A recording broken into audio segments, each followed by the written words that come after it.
দেখেন, আমি এটা অনেকবার বলেছি যে একজন যিনি শুধু পেটের দায় যে কোনো মতে নিজে খেতে পারছেন না অথবা বাচ্চাটাকে খাওয়াতে পারছেন না, এই জন্য নিজের শরীরটাকে অন্যের কাছে বিক্রি করে দিচ্ছেন, এই লজ্জা আমার থাকা উচিত যে আমার দেশে একজন নারী শুধু পেটের দায় সন্তানকে খাওয়ানোর জন্য শরীরটা বিক্রি করছেন, আর আমি তার বেশ্যা ডাকি। আবার আমাদের তো মরে যাওয়া উচিত লজ্জায়।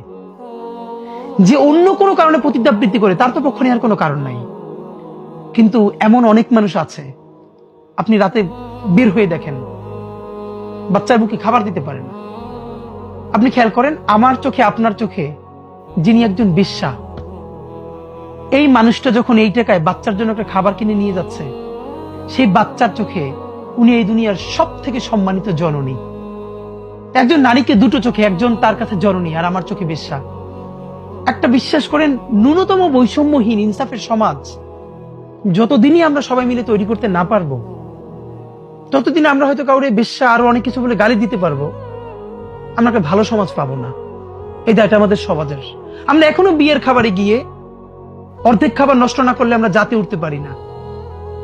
আমরা এখনো যেই পরিমাণ কমিউনিটি সেন্টারে একটা বিয়ের প্রোগ্রামে খাবার নষ্ট হয়, এদেশে এখনো ডাস্টবিন থেকে খাবার তুলে খায়। আপনারা রাত্রিরে দেখবেন, কালকেও মগবাজারে দেখেছি রাত্রিরে বাচ্চারা খাবার তুলে খাচ্ছে। এই বাচ্চাটা আপনি হইতে পারতাম, আমি হইতে পারতাম, আল্লাহ আমাদেরকে এখানে পাঠান নাই। তাহলে যে এখনো ডাস্টবিন থেকে খাবার তুলে খাচ্ছে, সেই দেশে আমি ফুটানি করে আমি বিয়েতে খাবার নষ্ট করি, আমার অফিসে খাবার নষ্ট করি, প্রতিদিন ফ্রিজ থেকে এত খাবার ফেলে দেই, আল্লাহ জিজ্ঞেস করলে আপনি আমি জবাব দিব কি ভাই?